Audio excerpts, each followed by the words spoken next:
আসসালামু আলাইকুম, সবাই কেমন আছেন? আশা করি সবাই অনেক ভালো আছেন। আমি সকালবেলা ঘুম থেকে ওঠার পরে হাঁস মুরগি খুব ছাড়তে চলে আসলাম, কেন আমার মা ভাবি কেউ আজকে বাড়িতে নাই। তো আমি চলে আসলাম, এখন হাঁস মুরগিগুলো ছাড়বো। আর এখানে আমার অনেকগুলো হাঁস আছে। আর এবছর হাঁসের সংখ্যা একটু কম যেতেছে, আমার ভাইয়া বাড়িতে আসার কারণে মা বেশি একটা হাঁসের বাচ্চা ফুটায় নেই। এগুলো দেখাশোনা করতে অনেক ঝামেলা হয়, আর এগুলোর পিছনে অনেক পরিশ্রম দিতে হয় এর জন্য।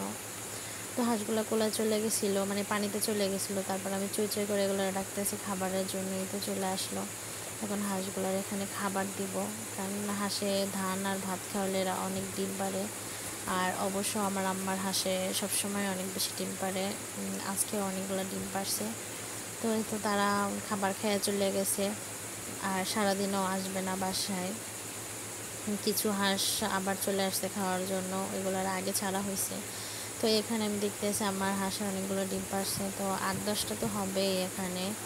তো গোনার পরে দেখে এখানে 13-14টার মতন ডিম আছে। তো প্রতিদিন যদি এরকমের 10 থেকে 12টা করে ডিম দেয়, তাহলে কিন্তু অনেক সঞ্চয় করা যায়। আর গ্রামের মানুষ কিন্তু হাঁস মুরগি পাইলে কিন্তু এভাবে ডিম বিক্রি করে কিন্তু টাকা জমাইতে পারে। আমার কাছে যারা মনে হয়, তো গ্রামে যারা আছে এরা হাঁস মুরগি আসলে পালা উচিত এদের।